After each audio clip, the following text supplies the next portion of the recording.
महाराष्ट्रातील प्रत्येक घटनेवर असणार आहे आमची नजर। शेती, राजकीय, सामाजिक, क्रीडा, मनोरंजन आणि बरंच काही। तुम्ही पाहताय शिवगर्जना न्यूज, आवाज सर्वसामान्य जनतेचा। काही तासापूर्वी शाळेत फोन टाइम, प्ले टाइम कवितेवर आकांक्षाने मैत्रिणींसोबत केले नृत्य आणि काही तासातच होत्याचे नव्हते झाले।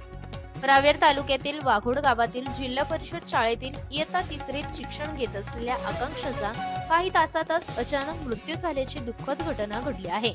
वाघोड येथील गणेश ज्ञानेश्वर धनगर यांची मोठी मुलगी आकांक्षा ही शनिवारी सकाळी नेहमीप्रमाणे घरापासून जवळ असलेल्या जिल्हा परिषद शाळेत गेली।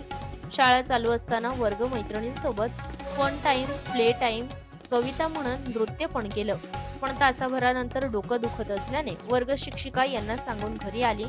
घरी आल्यावर तिने डोकं खूपच दुखतंय म्हणून सांगितल्यावर लगेच आजीने तिला रावेर येथील दवाखान्यात नेऊन प्राथमिक उपचार करीत औषध घेऊन घरी आणले। नंतर आराम करण्यासाठी आकांक्षा झोपली। काही वेळानंतर दुपारी आजोबांनी तिला चहा घेण्यासाठी उठवलं असता तिने डोळे सुद्धा उघडले नाही, म्हणून तातडीने आकांक्षाला वडिलांनी परत लगेचच रिक्षाने तिला रावेर येथील वात्सल्य हॉस्पिटलला नेले। मात्र डॉक्टरांनी तपासणीनंतर तिला भुसावळला हलवण्याचा सल्ला दिला।